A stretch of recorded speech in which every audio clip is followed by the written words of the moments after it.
नमस्कार विद्यार्थी मित्रांनो, आपलं हे आहे लेक्चर नंबर 12 चॅप्टर नंबर 4. चॅप्टरचं नाव आहे थर्मोडायनॅमिक्स. यामध्ये आपण वेगवेगळ्या थर्मोडायनॅमिक प्रोसेसबद्दल शिकत आहोत. यापूर्वी आपण आयसोथर्मल प्रोसेस, आयसोबारिक प्रोसेस, आयसोकोरिक प्रोसेसबद्दल शिकलो. आज आपल्याला ॲडियाबॅटिक प्रोसेसबद्दल शिकायचं आहे आणि ॲडियाबॅटिक प्रोसेसचं जे थर्मोडायनॅमिक्स असतं त्याबद्दल आज आपल्याला शिकायचं आहे. आपल्याला माहीत आहे की ज्या वेगवेगळ्या थर्मोडायनॅमिक प्रोसेस असतात, thermodynamic process means system undergoes change in state. Some of the parameters of the systems change like pressure, temperature, volume, density, etc. If there is no transfer of heat from the system or to the system, then such a process is called as adiabatic process. It is a process during which there is no transfer of heat from or to the system. म्हणजे जेव्हा ही thermodynamic process होते तेव्हा त्या प्रोसेसमध्ये सिस्टीमच्या आतमध्ये heat जात नाही किंवा सिस्टीममधून बाहेर हीट जात नाही. If A is initial state of the system and B is final state of the system, then during this process Q equal to 0 means there is no transfer of heat from system to environment or from environment to system. Examples of adiabatic process are the vertical flow of air in the atmosphere. वातावरणामध्ये जे air असतं, जी हवा असते ती वर जात असते किंवा खाली जात असते, तेव्हा हे जे वर किंवा खाली जाणं ही सुद्धा एक प्रकारची थर्मोडायनॅमिक प्रोसेस आहे आणि ती ॲडियाबॅटिक प्रोसेस आहे, कारण त्यामध्ये हीट जात नाही, हीट ट्रान्सफर होत नाही. दुसरं आहे when the interstellar gas cloud expands or contracts. स्टारच्या मध्ये इंटरस्टेलर गॅस, जे इंटरस्टेलर जो गॅस असतो त्याचं जे क्लाउड असतं त्याचं एक्सपान्शन किंवा कॉन्ट्रॅक्शन होतं, ती सुद्धा एक ॲडियाबॅटिक प्रोसेस आहे, कारण त्यामध्ये सुद्धा हीट सिस्टीममध्ये जात नाही किंवा सिस्टीममधून बाहेर जात नाही. The turbine is an example of adiabatic process at it uses heat a source to produce work. याबद्दल सुद्धा आपण यापूर्वीच्या व्हिडिओमध्ये पाहिलेलं आहे. टर्बाईनसुद्धा ही एक थर्मोडायनॅमिक प्रोसेस आहे, जी ॲडियाबॅटिक प्रोसेस आहे, ज्याच्यामध्ये हीट आतमध्ये जात नाही किंवा आतली हीट बाहेर जात नाही. जे काय वर्क होतं ते इंटरनल एनर्जीमध्ये कन्व्हर्ट होते किंवा इंटरनल एनर्जीचं वर्कमध्ये कन्व्हर्जन होतं, परंतु Q 0 असतं. ह्या ॲडियाबॅटिक प्रोसेसबद्दल आपल्याला अजून शिकायचं आहे. आपल्याला फर्स्ट लॉ ऑफ थर्मोडायनॅमिक्स माहीत आहे. त्यापूर्वी PV डायग्रॅम कसा असतो पहा. PV डायग्रॅम म्हणजे काय असतं यापूर्वी आपण अनेक व्हिडिओमध्ये पाहिलेलं आहे. Wien there is a change in the system changes from one state to another state, then some of the parameters like pressure, volume, temperature, internal energy may change. In PV diagram, volume is taken on x-axis and pressure is taken on y-axis. Temperature is not shown on that graph. PV diagram for adiabatic process is as shown in figure. Adiabatic प्रोसेससाठी PV diagram या फिगरमध्ये दाखवल्याप्रमाणे आहे. A is initial state of the system having pressure PI and volume VI. I for initial.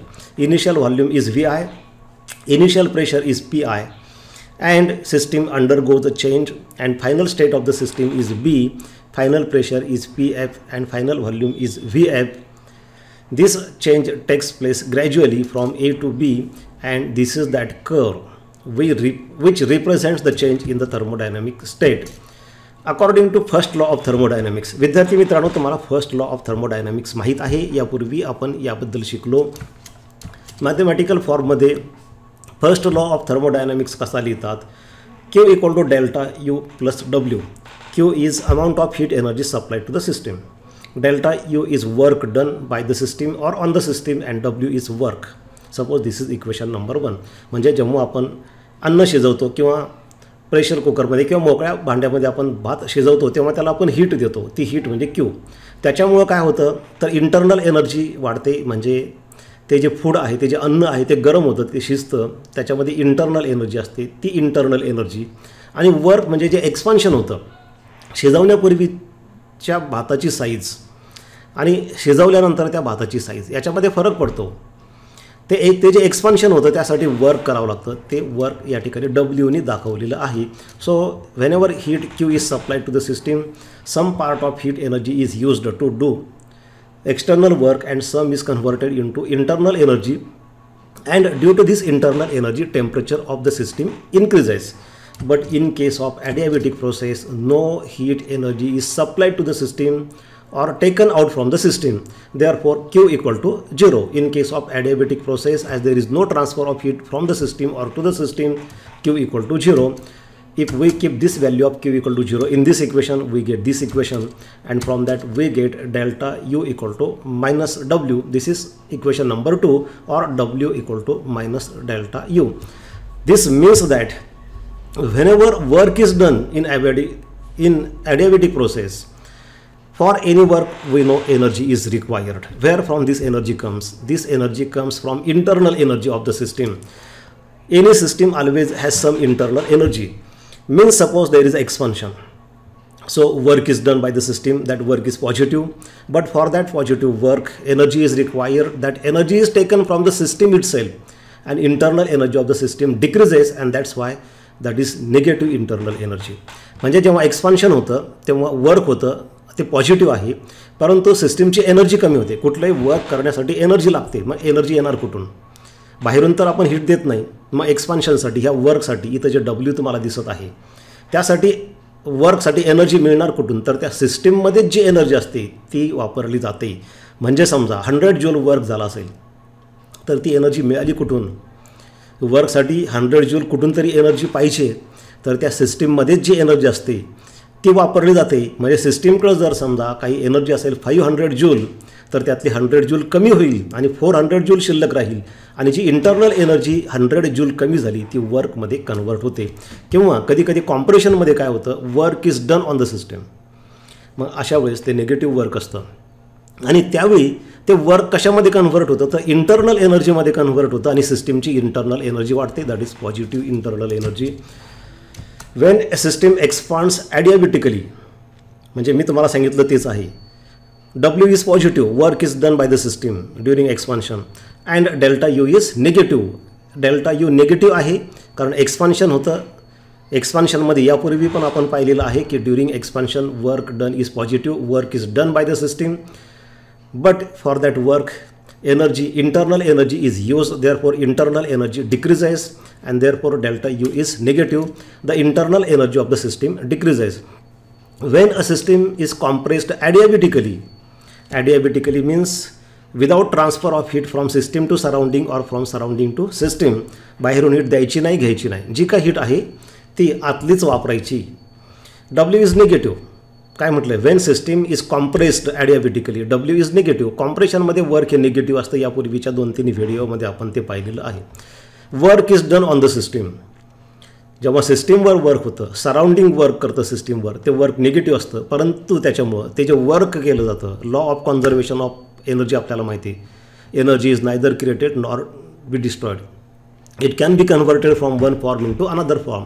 हे जे work झालेलं आहे ते वर्क एनर्जीमध्ये कन्व्हर्ट झालेलं आहे, आणि ती एनर्जी कोणती? तर इंटरनल एनर्जी सिस्टीमची वाढते.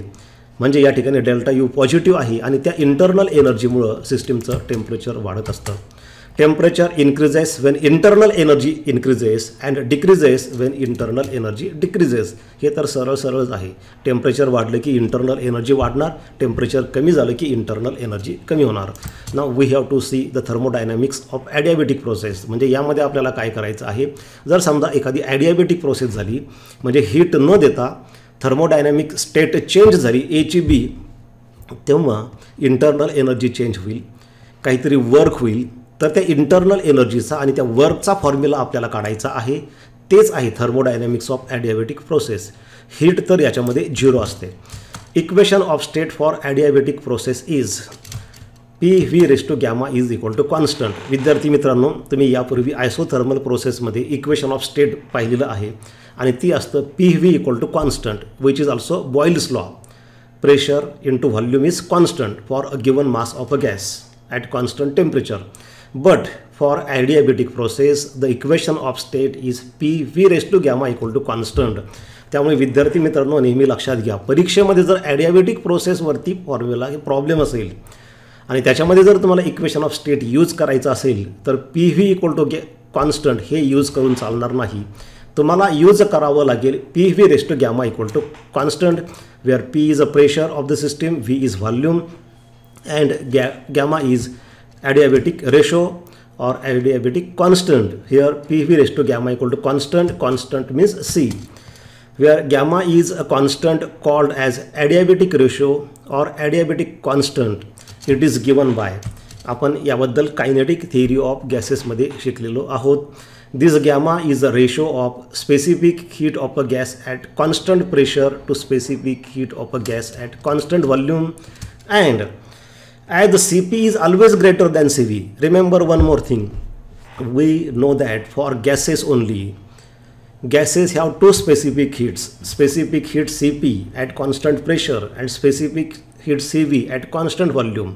Solids and liquids do not have two specific heats, and also we have seen that specific heat at constant pressure is always greater than specific heat at constant volume. Cp is always greater than Cv. Therefore, always remember the value of gamma is always greater than 1. गॅमाची value 1 पेक्षा कमी कधीच असू शकत नाही, कारण numerator is always greater than denominator. Cp is a specific heat at constant pressure and Cv is a specific heat at constant volume. At moderate temperature, value of gamma is 5/3. See, 5/3. 5/3 is greater than 1 for monoatomic gas. Monoatomic gas साठी गॅमाची value 5/3 असते. 7/5 for diatomic gas. Diatomic गॅससाठी गॅमाची value 7/5 असते आणि ती सुद्धा 1 पेक्षा जास्त आहे. And 4/3 for polyatomic gas. लक्षात घ्या, मोनोॲटॉमिक गॅस मग तो कोणताही असू द्या त्यासाठी गॅमा ॲडियाबॅटिक कॉन्स्टंटची व्हॅल्यू 5/3 असते. ही लक्षात ठेवा, प्रॉब्लेम्समध्ये आपल्याला याचा फायदा होणार आहे. त्यानंतर मोनोॲटॉमिक गॅससाठी 5/3, डायॲटॉमिक गॅससाठी 7/5 आणि पॉलिॲटॉमिक गॅससाठी असते 4/3. Therefore delta U equal to -W. हे कसं आलं तर आपल्याला माहिती आहे Q equal to delta U plus W. This is first law of thermodynamic. Q is heat energy supplied to the system. Delta U is a change in internal energy and W is work done. But for adiabatic process, there is no heat energy supplied to the system or taken out from the system. Therefore, Q equal to 0, and therefore from that we get delta U equal to -W. हे आपण आधी पाहिलेलंच आहे. Now we know that if we want to find out the formula for delta U, that is internal energy. जेव्हा internal एनर्जीबद्दल बोलतो आपण तेव्हा वर्कचा काही संबंध येत नाही. इंटरनल एनर्जी म्हणजे व्हॉल्यूम कॉन्स्टंट आहे असं आपण गृहीत धरायचं. इथं व्हॉल्यूम कॉन्स्टंट आहे बद्दल तर आपल्याला माहीत आहे, परंतु फक्त इंटरनल एनर्जीचा जेव्हा आपण विचार करतो त्यासाठी ते वर्कसाठी लागलेली एनर्जी विचारात घेत नाही आणि म्हणून आपल्याला माहीत आहे specific heat at constant volume CVचा फॉर्म्युला आपल्याला माहिती आहे. Quantity of heat energy absorb per mole per unit change in temperature. But when volume is constant, Q equal to delta U. CV तुम्ही इथे घेतलं. CV म्हणजे काय, specific heat at constant volume. म्हणजे CVच्या फॉर्म्युल्यामध्ये व्हॉल्यूम कॉन्स्टंट आहे. Volume constant आहे म्हणजे work नाही. त्यामुळं Qची व्हॅल्यू डेल्टा U ठेवावी लागते आपल्याला. त्याच्यावरून आपल्याला डेल्टा Uचा फॉर्म्युला मिळतो 1 मोलसाठी. म्हणजे Nची व्हॅल्यू आता या ठिकाणी 1 घ्यावी लागेल. Delta U equal to CV into delta T. Say this is equation number 5. Work done. आता हा डेल्टा यूचा फॉर्म्युला आपण काढला. ॲडियाबॅटिक प्रोसेसमध्ये जे काय वर्क होईल त्याचा पण फॉर्म्युला काढायचा आहे. आपण इंटरनल एनर्जीचा फॉर्म्युला काढला. इंटरनल एनर्जी किती चेंज होईल तर कशावर डिपेंड आहे. This equation 5 says that it depends upon specific heat of a gas at constant volume which is different for different gases. म्हणजे इंटरनल एनर्जी किती बदलेल तर गॅस कोणता आहे त्याच्यावरती डिपेंड आहे, कारण ही CVची व्हॅल्यू वेगवेगळ्या गॅसेससाठी वेगवेगळी आहे. आणखी कशावर डिपेंड आहे तर ती डेल्टा T म्हणजे टेम्परेचर कितीने बदललं त्याच्यावर डिपेंड आहे. जेवढं जास्त टेम्परेचर चेंज होईल delta T represents change in temperature, not temperature. ते सिस्टीम तर टेम्परेचर नाही दाखवत तर टेम्परेचरमध्ये किती बदल झाला ते दाखवतं. त्यामुळे डेल्टा यू चेंज इन टेम्परेचरवर डिपेंड आहे. आणि CV स्पेसिफिक हीट ही गॅस कोणता गॅस आहे, मोनोॲटॉमिक, डायॲटॉमिक, पॉलिॲटॉमिक, त्याच्यावरती डेल्टा यूची व्हॅल्यू डिपेंड आहे. आता वर्कचा फॉर्म्युला आपल्याला काढायचा आहे. we know that work done is given by integration P dV. Limits of integration are Vi to Vf. Vi means initial volume of the gas or system. Vf is final volume of the system. P is a pressure. Volume change होतं तेव्हा dV P dV हे काय दाखवतं, that is work done for very small change in volume dV, but total work done when volume changes from initial value Vi to final value Vf, total work is obtained by taking integration. Say this is equation number 6. आता याचं आपण integration घेऊयात. त्यासाठी आपल्याला बघा, आता हे equation मी इथे घेतो. Work done equal to integration P dV. Limits are Vi, lower limit is Vi, upper limit is Vf. Now use equation of state for adiabatic process. That equation of state is PV raised to gamma equal to C. C is a constant. This is not specific heat. Specific heat साठी आपण CV घेतलेला आहे constant व्हॉल्यूमला, आणि constant प्रेशरला असेल तर CP. दोन असतात specific heat गॅसेसमध्ये. हे C म्हणजे कॉन्स्टंट आहे, त्याच्यावरून P ची व्हॅल्यू आपल्याला ठेवायची, जी आपण इक्वेशन 6 मध्ये ठेवून मग इंटिग्रेशन घेणार आहोत. Therefore from this we get P equal to C upon V raise to gamma. Keep this value of P in equation number 6. Keeping this value in equation 6, we get this step.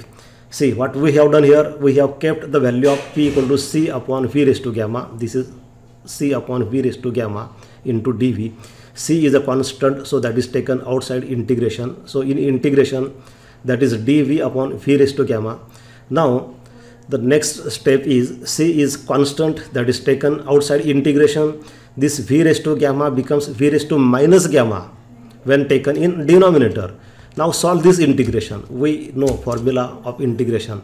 X raised to m dx is equal to x raised to m plus 1 upon m plus 1. Whatever is the power exponent of this number, त्याचा 1 ने वाढवायचं, आणि खाली जे exponent हा येतो x वरचा जो पॉवर येतो तोच खाली येतो. मग तोच फॉर्म्युला आपण इथं यूज केला तर इथं काय होईल, V raise to minus gamma आहे. That means instead of m you consider minus gamma. So our integration will be, in place of x there is V, so here it will be V raised to minus gamma plus 1 upon minus gamma plus 1.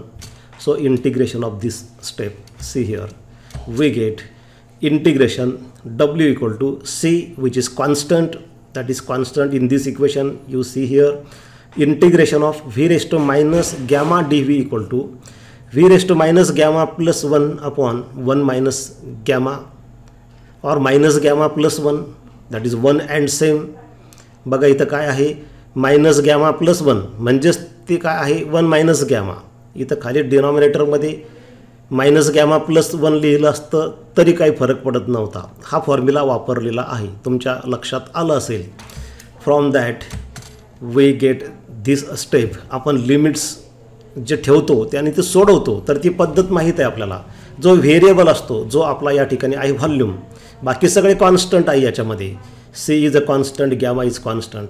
तर आपण काय करतो, व्हीच्या जागी पहिल्यांदा upper limit ठेवतो, ती step मिळते. नंतर मायनस करतो आणि व्हीच्या जागी आपण लोअर लिमिट ठेवतो. आपण तेच केलं. व्हीच्या जागी आपण ठेवलं Vf raise to minus gamma plus 1 upon 1 minus gamma minus Vi. In place of V we have kept Vi raise to minus gamma plus 1 upon 1 minus gamma. ही स्टेप आपल्याला मिळाली. त्याच्यावरून आपल्याला आपण काय केलं याच्यामध्ये बघा, नीट समजावून घ्या. हे जे C आहे हे आतमध्ये घेतलं ब्रॅकेटमध्ये. पहिल्यांदा आपण काय केलं, 1 मायनस गॅमा हे कॉमन घेतलं, कारण इथं पण आहे 1 मायनस गॅमा 1 मायनस गॅमा, ते बाहेर केलं. दुसरी गोष्ट, हे जे C आहे ब्रॅकेटच्या बाहेर ते आतमध्ये गेलं, C मल्टिप्लाय केलं आपण. आता हे जे Vf raise to minus gamma plus 1 ते कुठं गेलं, तर ते डिनॉमिनेटरमध्ये गेलं. कसं असतं, ए रेस टू एम असेल, खाली गेल्यानंतर ए रेस टू मायनस एम होतं, त्याचं साईन चेंज होतं, जो एक्सपोनंट असतो त्याचा, म्हणजे याचं साईन चेंज झालं. हे Vf डिनॉमिनेटरमध्ये गेलं आणि साईन चेंज करा. जे मायनस गॅमा होतं ते प्लस गॅमा झालं, जे प्लस 1 होतं ते मायनस 1 झालं. इथं पण तसंच, फक्त इथं Vi, इथं आधी Vf आहे, इथं Vi आहे. खाली ते व्ही आय, परंतु त्याचा पॉवरचं फक्त साईन चेंज करायचं, मायनस गॅमाचं प्लस गॅमा, प्लस 1चं -1, ही स्टेप आपल्याला मिळते. Put P V raise to gamma equal to C, but P V raise to gamma equal to C म्हणजे कसं, जसं आपण म्हणतो जेव्हा A B equal to constant असतं त्याचा अर्थ होतो A1 B1 equal to A2 B2. म्हणजे इथं काय होईल, P I V I raise to gamma, initial pressure into initial volume raise to gamma equal to final pressure into final volume raise to gamma equal to constant. म्हणजे P V raise to gamma हा initial स्टेटला घ्या जेव्हा सिस्टीमची state A आहे त्यावेळेस घ्या, किंवा फायनल स्टेट जेव्हा प्रेशर आणि व्हॉल्यूम बदललेलं असतं त्यावेळेस हा प्रॉडक्ट घ्या, दोन्ही वेळेस तो सारखा येतो. That is equation of state. कोणत्याही स्टेजला घ्या तुम्ही, मिडल स्टेजला घ्या, कधी पण घ्या, हा प्रॉडक्ट सारखा येतो. आता ह्याच स्टेप आपण पुढच्या पेजवर घेऊ. बघा इक्वेशन 7 नीट लक्षात घ्या. W equal to 1/1 minus gamma in bracket C upon V F raise to gamma -1 minus C upon V I raise to gamma -1. बाकी सेम आहे, फक्त व्ही एफ व्ही आय आहे. आणि हे P V raise to gamma equal to C म्हणजे P I V I raise to gamma equal to P F V F raise to gamma equal to C. आता त्याच्यावरून पुढच्या step आपल्याला कशा मिळतात ते नीट लक्ष देऊन समजावून घ्या.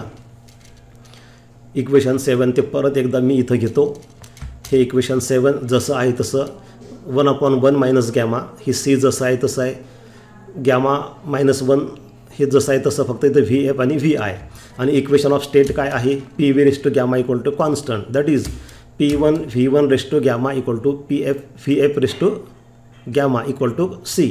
P I V I raise to gamma is equal to P F V F raise to gamma is equal to constant C.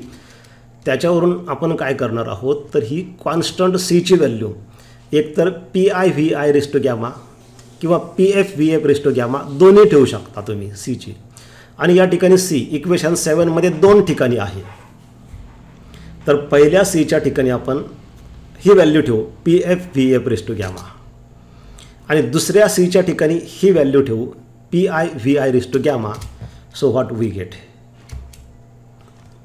what we have done here, in place of this C we have kept this value pf vf raised to gamma, and in place of this second C we have kept the value pi vi raised to gamma. Now solve this. याच्यावरून पुढची step कशी मिळते त्यासाठी आपण हा एक्सपोनंटचा एक rule use करू. We know the laws of exponent. In division if the base is same then their powers are subtracted. घातांकामध्ये लक्षात घ्या, घातांकांचा नियम असा आहे, भागाकार करताना पाया समान असेल तर घातांकांची वजाबाकी होते. a raise to m upon a raise to n is equal to a raise to m minus n. इथंही तेच करायचं आहे आपल्याला. इथं जसा a आणि a सेम बेस आहे तसं या ठिकाणी व्ही एफ आणि व्ही एफ बेस सेम आहे, फक्त इथं पॉवर गॅमा, खाली power gamma -1. Here base Vi in numerator, in denominator also base Vi, only these powers are different. Here it is gamma in denominator, here it is gamma -1. Use this rule, a raised to m -1. So what we get? We get this step. कशी आली विद्यार्थी मित्रांनो बघा, खूप सोपं आहे. हे 1/1 minus gamma जसं आहे तसं, हे काय केलं आहे, जसं इथं a raise to M upon A raise to N असेल तर A raise to M minus N, डिनॉमिनेटरमध्ये काही राहिलंच नाही इथं, तसं इथं डिनॉमिनेटरमध्ये काही राहत नाही, हे वर जातं. आणि ह्या गॅमामधून हे मायनस करायचं म्हणजे काय होईल, gamma minus gamma minus minus +1 होईल. म्हणजे गॅमा मायनस गॅमा कॅन्सल होऊन जाईल, 0 होईल, आणि मायनस मायनस प्लस होईल. म्हणजे व्ही एफ रेस टू 1. आता 1 आपण पॉवर लिहित नसतो. तसंच या ठिकाणी इथं पण पहा, व्ही आय बेस सेम आहे, जसं इथं m-n केलं तसं गॅमा -1 ते गॅमा कॅन्सल होईल, पण हे मायनस मायनसचं प्लस होईल. आणि म्हणून ह्या व्ही आयचा पॉवर +1 जो आपण लिहित नाही, आणि हे मधलं मायनस साईन जसं आहे तसं, इथं काही बदल झालेला नाही. हे मायनस साईनला आपण काही इथं हात लावलेला नाही, आपण फक्त हा टर्म आणि हा टर्म तिथं हा रूल वापरलेला आहे. हे तुमच्या लक्षात आलं असेल, नसेल आले तर तुम्ही ते सोडवून बघा पेपरवरती, त्याच्यावर विचार करा, खूप सोपं आहे. त्याच्यावरून आपल्याला आता आयडियल गॅस इक्वेशन यूज करायचं आहे. That ideal gas equation is PV is equal to nRT. T is the pressure at any stage of the change of thermodynamic system. V is volume, N means number of moles, R is universal gas constant, and T is absolute temperature. From that we can write two equations for initial state. PIVI equal to nRTI. We know in case of adiabatic process there is a change in internal energy, therefore temperature changes, pressure changes, volume changes. Only there is no heat energy transfer. Q ची value फक्त 0 असते, बाकी नाही 0. हे झालं initial स्टेटला. तसंच final स्टेटला होईल PF equal to nRTF. N आणि R तर हे कॉन्स्टंट आहे. So we have got these two equations. Keeping these values in equation 1, we get in equation 1 you can see PIVI. In place of PIVI in equation 8 we will keep this nRTI, and in place of PF we will keep this value nRTF. Keep these values, we get this next step 1/1 minus gamma as it is. In place of PF we have kept this value nRTF, and in place of PIVI we have kept this value nRTI. From that we get this next step, how this nR is taken common, 1 minus gamma as it is here in bracket, TF minus TI final temperature minus initial temperature is equal to PFVF minus PIVI upon 1 minus gamma. See this equation number 9. हे कसं आलं बघा. हे equation 8 जे आहे ना, हे equation 8 जसंच्या तसं येत आहे. इक्वेशन 8 काय आहे? PFVF minus PIVI. बघा इथं आहे PFVF मायनस PIVI, आणि नंतर अजून काय याच्यामध्ये 1/1 मायनस गॅमा. तर हे 1 मायनस गॅमा डिनॉमिनेटरमध्ये आहेच, म्हणजे हे इक्वेशन 8च आहे. इक्वल टू हे आलं, कारण याच्यामध्ये आपण काय केलं, PFVFच्या जागी ही व्हॅल्यू ठेवलेली आहे nRTF, आणि PIVIच्या जागी आपण ही व्हॅल्यू ठेवलेली nRTI. म्हणजे PFVF आणि PIVIची व्हॅल्यू ठेवून ही स्टेप मिळालेली आहे आपल्याला. त्याच्यामध्ये nR कॉमन घेतलेला आहे, म्हणजे दोन्ही वरचंच इक्वेशन आहे हे. म्हणजे हे पहिलं झालं इन टर्म्स ऑफ टेम्परेचर, आणि दुसरं झालं in terms of pressure and volume. TI is initial temperature, TF is final temperature. nR gamma all these 3 are constant. Number of moles constant असतात. युनिव्हर्सल गॅस कॉन्स्टंट आहे. Gamma ही त्या गॅससाठी ठरलेलं आहे. इथं बदलतं फक्त टेम्परेचर, म्हणजे ब्रॅकेटमध्ये जे आहे ते फक्त चेंज आहे. इथं पण हे प्रेशर आणि व्हॉल्यूम बदलतं, बाकी 1 मायनस गॅमा ही कॉन्स्टंट आहे. लक्षात ठेवा, हे झालं इक्वेशन नंबर 9. ते इक्वेशन नंबर 9 परत एकदा आपण या ठिकाणी घेऊयात. काय आहे ते इक्वेशन नंबर 9? तर तेच इक्वेशन नंबर 9 मी इथं घेतलं. nR upon 1 minus gamma TF minus TI is equal to PFVF minus PIVI upon 1 minus gamma. From that we get this. आपण त्याला आधी इक्वेशन 9 म्हटलं होतं, ते इक्वेशन 9 सोडून द्या. आता याला आपण इक्वेशन नंबर 9 देऊ. याच्यामध्ये काय बदल दिसतो तुम्हाला? हे आणि हे इक्वेशनमध्ये काय फरक दिसतो तुम्हाला? तर तुम्हाला इथे एक फरक दिसतो. You can see one change here it is TF minus TI, here it is TI minus TF. Here it is you can see PFVF minus PIVI, here it is PIVI minus PFVF. म्हणजे PIVI ते अगोदर आलं आणि PFVF नंतर गेलं, आणि TI जे नंतर होतं ते आधी आलं. असं कसं काय होऊ शकतं? मग खाली पण आपण बदल केला. 1 मायनस गॅमाच्या जागी गॅमा मायनस 1 घेतलं. म्हणजे थोडक्यात काय, तर याच्यामध्ये निगेटिव्ह साईन कॉमन घेतलं, इथं निगेटिव्ह साईन कॉमन घेतलं, ते कॅन्सल होतं आणि आपल्याला ही स्टेप मिळते. दोन्ही स्टेपचा अर्थ एकच आहे, त्या वेगवेगळ्या नाहीत. हे आपण असं का केलं? कारण आपल्याला माहीत आहे gamma is always greater than 1. आता गॅमा जास्त असल्यामुळे 1 मायनस, समजा गॅमाची व्हॅल्यू 4/3 असेल, तर 1 मायनस 4/3 निगेटिव्हमध्ये जाणार. ते निगेटिव्हमध्ये नको म्हणून आपण गॅमा मायनस 1 करून घेतलं. मग त्यासाठी आपल्याला इथं पण TI मायनस TF करावं लागलं.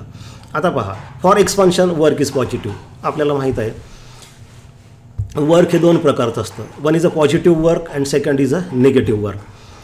In case of positive work there is a expansion and work is done by the system. Work होतं या ठिकाणी, आणि जर वर्क पॉझिटिव्ह असेल, बघा विद्यार्थी मित्रांनो, आता हा टर्म, हे इक्वेशन 9 नंबरचं इक्वेशन नीट समजावून घ्या. हे जर वर्क तुम्हाला पॉझिटिव्ह पाहिजे असेल तर हे सगळं पॉझिटिव्ह तुम्हाला लागेल. आता पॉझिटिव्ह लागेल म्हणजे काय? nR तर पॉझिटिव्हच आहे, त्यामुळे तो विषय संपला, ते सोडून द्या.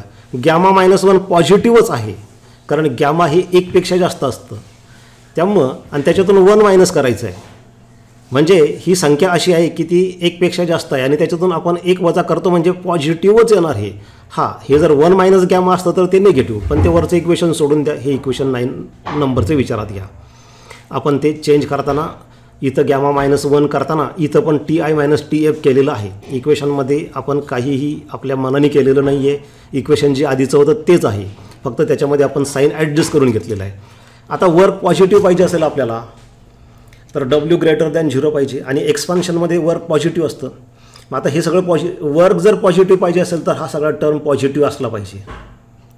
कारण लक्षात घ्या, लेफ्ट हँड साईड पॉझिटिव्ह असेल तर राईट हँड साईड निगेटिव्हच, म्हणजे +4 = +4च होऊ शकतं. +4 = -4 होऊ शकत नाही.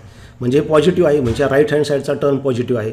आता NR पॉझिटिव्ह आहे, γ-1 पॉझिटिव्ह आहे, म्हणजे ते संपलं. म्हणजे हा ब्रॅकेट पॉझिटिव्ह पाहिजे. पॉझिटिव्ह पाहिजे म्हणजे काय, >0 पाहिजे. म्हणजे Ti-TF >0. Ti-TF म्हणजेच Ti >TF. कारण Ti >TF आलं तर Ti-TF >0 होईल आणि हे पॉझिटिव्ह येईल, अन्यथा ते निगेटिव्ह येईल. म्हणजेच एक्सपान्शनमध्ये काय होतं, वर्क पॉझिटिव्ह असतं आणि इनिशियल टेम्परेचर जास्त असतं आणि नंतरचं टेम्परेचर कमी होतं. हे लक्षात घ्या. म्हणजे Ti means initial temperature is greater than final temperature. म्हणजे एक्सपान्शनमध्ये काय होतं, work is done by the system, there is a expansion and temperature decreases, means system cools, म्हणजे सिस्टीमची ती थंड होते, टेम्परेचर कमी होतं. कारण इंटरनल एनर्जी कमी होते, कारण ज्या वर्कसाठी एनर्जी लागते ती इंटरनल एनर्जी वापरली जाते. फॉर कॉम्प्रेशनमध्ये आपल्याला माहिती आहे की वर्क हे निगेटिव्ह असतं, म्हणजे हे निगेटिव्ह पाहिजे आपल्याला. आता निगेटिव्ह पाहिजे असेल तर हे पॉझिटिव्ह आहे, त्यामुळे हा ब्रॅकेट निगेटिव्ह असला पाहिजे. निगेटिव्ह असला पाहिजे म्हणजे Ti-TF <0 पाहिजे. म्हणजेच Ti should be less than TF. Ti TF असेल तर Ti-TF हे <0 होणार. म्हणजे याचा अर्थ काय होतो, कॉम्प्रेशनमध्ये वर्क निगेटिव्ह आहे, म्हणजे सिस्टीम वर्क करत नाही तर सिस्टीमवर वर्क होतं. आणि इनिशियल टेम्परेचर कमी असतं आणि नंतरचं टेम्परेचर वाढतं, म्हणजे सिस्टीम गरम होते, म्हणजे सिस्टीमची इंटरनल एनर्जी वाढते. तर एनर्जी वाढते म्हणजे येते कुठून, तर जे कॉम्प्रेशन होतं त्याच्यामध्ये सिस्टीम वर्क करत असते आणि त्या सिस्टीमवर केलेलं वर्क हे इंटरनल एनर्जीमध्ये कन्व्हर्ट होतं आणि त्याच्यामुळं टेम्परेचर वाढतं. Equation 9 implies that Wien work is done by the gas means expansion, Wien the gas expands W is >0, मी जे सांगितलं तेच आहे. Ti इज >TF, हे जे सांगितलं तेच आहे. Initial temperature is greater than final temperature. This means that the gas will cool down. जे मी सांगितलं तुम्हाला आधी तेच परत या ठिकाणी आहे. Similarly if the work is done on the gas by environment, that is if the gas is compressed, W is <0 and Ti is TF, means initial temperature is less than final temperature. म्हणजे सुरुवातीचं temperature कमी आहे, नंतरचं temperature वाढतं. म्हणजेच this means that the gas will warm up, म्हणजे तो gas गरम होतो कारण त्याची इंटरनल एनर्जी वाढते. कारण जे वर्क सिस्टीम वर्क केलं ते इंटरनल एनर्जीमध्ये कन्व्हर्ट होत असतं.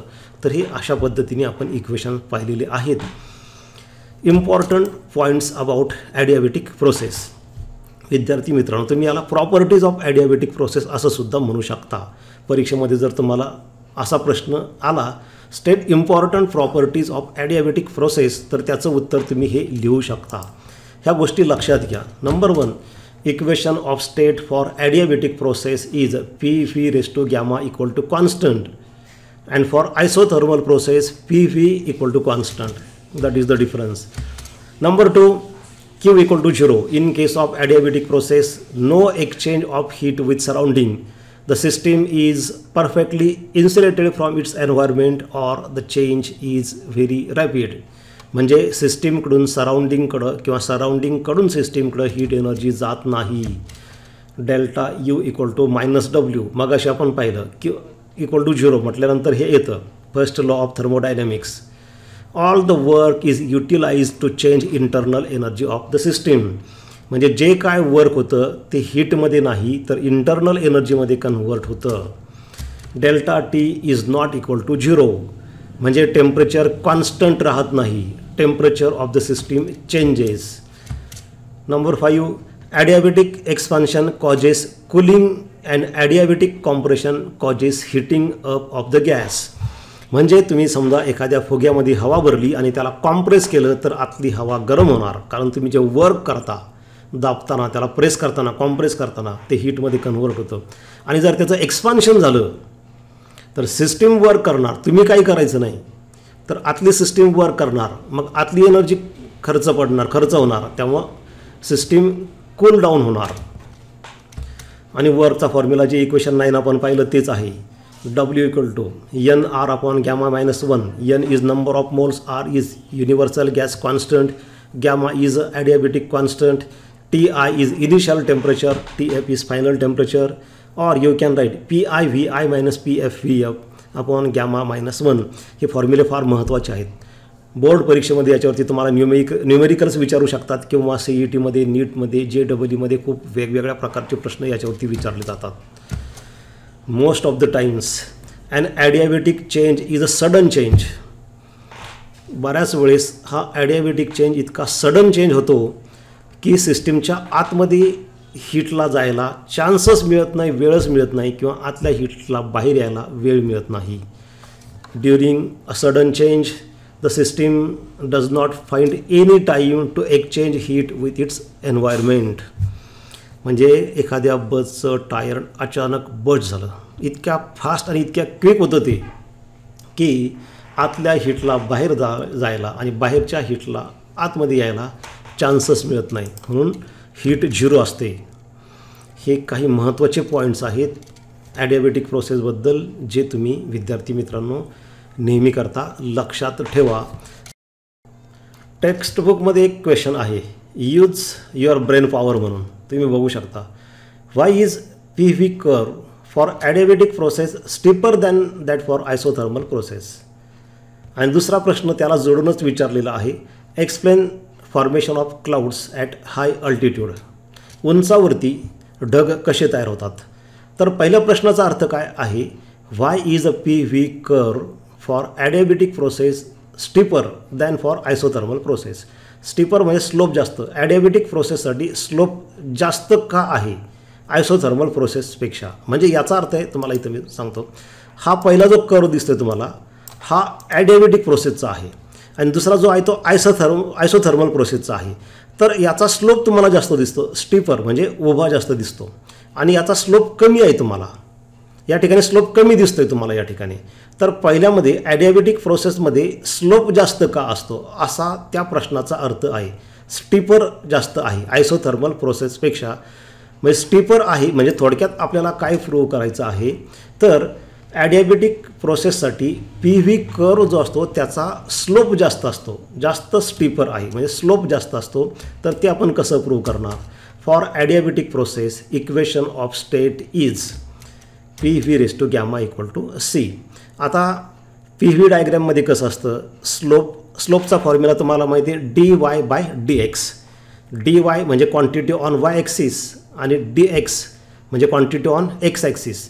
तर इथं y ॲक्सिसवर क्वांटिटी कोणती असते, प्रेशर, आणि x ॲक्सिसवर क्वांटिटी कोणती असते, व्हॉल्यूम. तर dP/dV काढायचं, तो आपल्याला स्लोप. तर आपल्याला काय दाखवायचं आहे, इथला स्लोप म्हणजे dP/dV ॲडियाबॅटिक प्रोसेसमध्ये स्लोप हा आयसोथर्मल प्रोसेसपेक्षा जास्त असतो. तर पहिल्यांदा आपण स्लोपचा फॉर्म्युला काढू. त्यासाठी आपण काय करू, डिफरन्शिएटिंग दिस इक्वेशन, याला आपण डिफरन्शिएट करू. तर इथं काय आहे, आता इथं दोन्ही व्हेरिएबल आहेत. तर व्हॉल्यूम कॉन्स्टंट ठेवलं आपण V⁻⁻. आता हे जास्त डीपमध्ये मी जात नाही, मॅथमॅटिक्समध्ये तुमचं डिफरन्शिएशन इंटिग्रेशन सगळं तुमचं होतं आहे. तर V⁻⁻ कॉन्स्टंट ठेवलं तर Pचं डिफरन्शिएशन घेतलं dP V⁻⁻, आणि P कॉन्स्टंट ठेवलं तर V⁻⁻चं डिफरन्शिएशन काय होईल, x⁻⁻ डेरिव्हेटिव्ह काय असतो, n x⁻⁻⁻1. तसं गॅमा V⁻⁻1 इंटू dV = 0, कारण राईट हँड साईडला C हा कॉन्स्टंट आहे आणि कॉन्स्टंटचा डेरिव्हेटिव्ह 0 असतो. याचं आपण डिफरन्शिएशन घेतलं. V⁻⁻ पहिल्यांदा कॉन्स्टंट ठेवलं, Pचं डिफरन्शिएशन dP, आणि इथं नुसतं P होतं म्हणून dP झालं, परंतु इथं V⁻⁻ आहे. आता P कॉन्स्टंट असं गृहीत धरा आणि V⁻⁻ डेरिव्हेटिव्ह तर काय होईल, gamma V⁻⁻-1 into dV equal to 0. From that we will get this next step. यामध्ये आपण फक्त काय केलं, हे जे आहे plus P gamma V raised to gamma minus 1 D V ते राईटला ट्रान्सफर केलं आणि हे पहा D P V raised to gamma जसं आहे तसं हे राईटला ट्रान्सफर केलं म्हणून ते मायनस झालं. Minus P gamma V raised to gamma minus 1 D V. आपल्याला काय पाहिजे, आपल्याला D P upon D V, कारण आपल्याला स्लोप पाहिजे.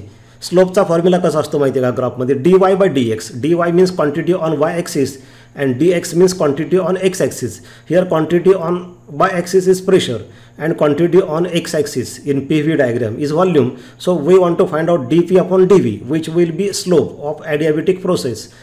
म्हणून त्याच्यावरून आपल्याला ही पुढची स्टेप मिळते dp अपॉन dv. फक्त काय केलं, हे dv जे राईटला होतं ते लेफ्टला डिनॉमिनेटरमध्ये गेलं आणि v रेस्ट टू गॅमा जे आहे ते राईटला डिनॉमिनेटरमध्ये गेलं. बाकी जसं आहे तसं पहा, इथं dp होतं हे dp आहे. हे minus P gamma V raised to gamma minus 1 minus P gamma V raised to gamma minus 1 जसं आहे तसं आहे.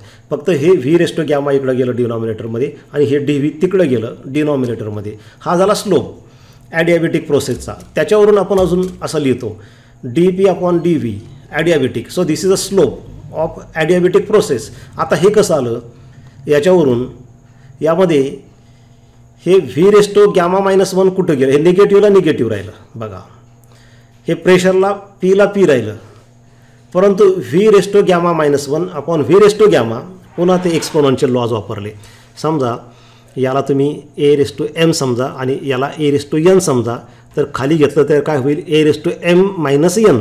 तसंच इथं काय केलं व्ही रेस्ट टू गॅमा, त्याच्यामधून ह्या गॅमामधून हे मायनस करा, minus gamma minus minus plus 1 म्हणजे गॅमा कॅन्सल होईल आणि व्ही रेस्ट टू 1. आता 1 पॉवर आपण लिहित नाही. हा झाला स्लोप. काय आला, ॲडियाबेटिक प्रोसेसचा slope D P upon D V is equal to minus negative येतो. कारण बघा तुम्ही आयसोथर्मल प्रोसेसमध्ये सुद्धा आणि ॲडियाबेटिक प्रोसेसमध्ये सुद्धा हे ग्राफ कसे आहेत असे खाली आलेले आहेत. हे जर असे उलटे असते अशा पद्धतीने तर ते पॉझिटिव्ह झाला असता, परंतु हे अशा पद्धतीने आहेत म्हणून ते निगेटिव्ह आहे दोन्हीमध्ये, आयसोथर्मल आणि ॲडियाबेटिक प्रोसेसमध्ये. हा झाला स्लोप ॲडियाबेटिक प्रोसेसचा. This equation gives slope of P V curve for adiabatic process. हे जे इक्वेशन 1 आहे ॲडियाबेटिक प्रोसेसचा जो पी व्ही डायग्राम असतो त्याचा स्लोप आपल्याला मिळतो पी व्ही कर्वचा. Now for isothermal process equation of state is equal to P V equal to constant. ॲडियाबेटिकसाठी P V raised to gamma equal to constant असतं. इथं पण आपल्याला स्लोप काढायचा आहे म्हणजे D P upon D V सारखा फॉर्म्युला काढायचा आहे. जसं इक्वेशन 1 आपण ॲडियाबेटिक प्रोसेससाठी काढलं तसं त्यासाठी आपण याचं इंटिग्रेशन घेऊयात.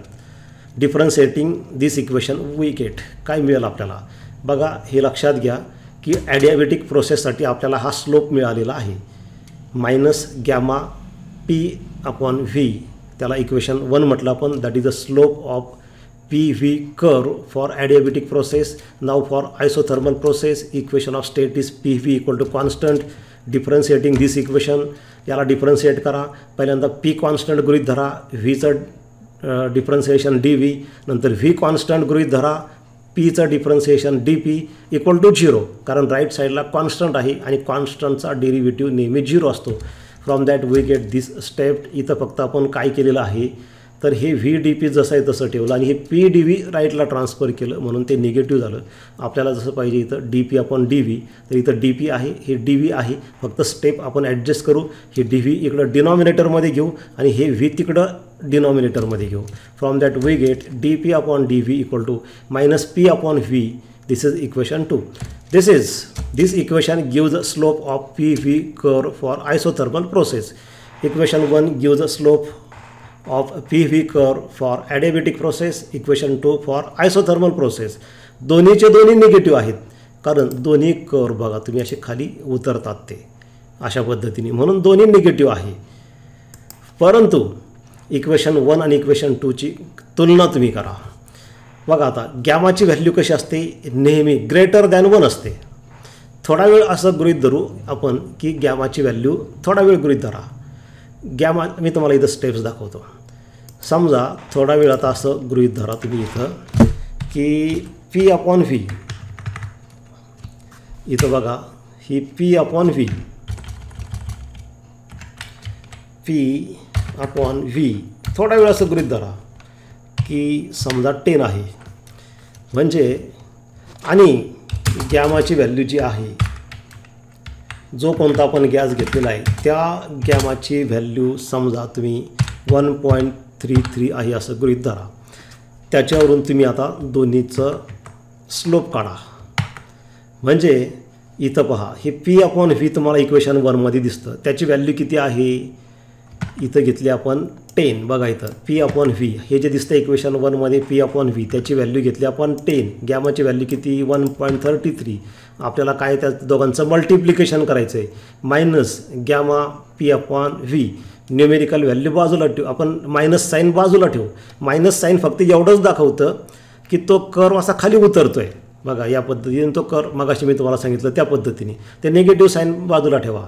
गॅमा इंटू P/V करा म्हणजे गॅमा हे गॅमा झालं इंटू P/V दोघांचं मल्टिप्लिकेशन करा म्हणजे आपल्याला मिळेल गॅमा P/V या दोघांचं मल्टिप्लिकेशन करा 1.33 इंटू 10 करा इंटू 10 केलं आपण तर आपल्याला आन्सर मिळतं 13.3. ते निगेटिव्ह साईन फक्त ते दाखवते उतर असं चढ नाही त्याच्यामध्ये एवढं दाखवतं. आणि आयसोथर्मल प्रोसेसमध्ये गॅमा नाही फक्त काय आहे तर P/V आहे. P/V आहे तर किती होईल ते फक्त 10 होईल. म्हणजे बघा आता हा गॅमा P/V म्हणजे 13.3 हा झाला स्लोप ॲडियाबॅटिक प्रोसेसचा आणि P/V हा झाला स्लोप आयसोथर्मल प्रोसेसचा. कोणतं जास्त आहे 13.3 जास्त आहे 10पेक्षा. याचा अर्थ हा जो स्लोप आहे ॲडियाबॅटिक प्रोसेसचा तो आयसोथर्मल प्रोसेसपेक्षा जास्त आहे. म्हणजेच याचा अर्थ हा स्लोप किंवा तो जो कर्व आहे तो जास्त स्टीपर आहे हे त्याच्यातून सिद्ध होतं. From equation 1 and 2 dP/dV adiabatic equal to gamma times dP/dV isothermal. म्हणजे इक्वेशन 1ला जर तुम्ही इक्वेशन 2ने डिवाईड केलं तर तुम्हाला हे मिळेल की ॲडियाबॅटिक प्रोसेसचा जो ग्राफ असतो म्हणजे PV कर्व त्याचा जो स्लोप असतो तो स्लोप आयसोथर्मल कर्वचा जो स्लोप असतो त्याच्यापेक्षा गॅमा पटीनं जास्त आहे. गॅमा आता समजा 1.3 असेल तर 1.3 टाइम्स जास्त आहे. म्हणजेच as gamma is greater than 1 dP/dV for adiabatic process is greater than dP/dV for isothermal process. Thus, PV curve for adiabatic process is steeper than that for isothermal process. हे याच्यावरून सिद्ध झालेलं आहे. आणि त्यामध्येच एक प्रश्न असा विचारलेला आहे क्लाउड फॉर्मेशन ढग कसे तयार होतात. तर थोडक्यात या ठिकाणी विद्यार्थी मित्रांनो हे उत्तर इथं दिलेलं आहे. तसं जर तुम्ही क्लाउड फॉर्मेशन खूप डिटेलमध्ये सांगायचं म्हटलं तर ते थोडक्यात सांगण्यासारखं नाही. परंतु इथं थोडक्यात सांगतो as the temperature of the earth increases water from river lake oceans etcetera evaporates and rises to high altitude. Water vapour forms cloud under suitable conditions. ज्या नद्या असतात जे धरणं असतात जे समुद्र असतं त्या समुद्रामधलं पाणी जेव्हा सूर्यप्रकाशामुळे अर्थ गरम होते म्हणजे पृथ्वी तापते त्यावेळेस त्या पाण्याची वाफ होते आणि हे वाफ होऊन ती वर हाय अल्टिट्यूडला जाते आणि अंडर सुटेबल कंडिशनमध्ये त्यांचे क्लाउड्स तयार होतात. तर हे इथं थोडक्यात सांगितलेलं आहे. याचे वेगवेगळे प्रकार असतात अर्थात त्यामध्ये आपण डीपमध्ये जाणार नाही. आणि आता यामध्ये एक शेवटचा मुद्दा तुम्हाला असा प्रश्न त्यामध्ये विचारलेला आहे बघा बुकमध्येच टेक्स्टबुकमध्ये. When the temperature of a system is increased or decreased in adiabatic heating or cooling, is there any transfer of heat to the system or from the system? तर याचं एका शब्दात आन्सर आहे नो. कारण ॲडियाबॅटिक प्रोसेस म्हणजेच काय ज्याच्यामध्ये heat transfer होत नाही फ्रॉम सिस्टम टू सराउंडिंग और from surrounding to system. There is no transfer of heat to the system और from the system in an adiabatic process. तर विद्यार्थी मित्रांनो हे ॲडियाबॅटिक प्रोसेसबद्दल होतं. याच्यानंतर आपल्याला सायकलिक प्रोसेसबद्दल घ्यायचं आहे आणि तो आपला या चॅप्टरवरचा शेवटचा व्हिडिओ असणार आहे. त्यानंतर आपण या चॅप्टरवरचे न्यूमेरिकल्स घेणार आहोत. थँक्यू.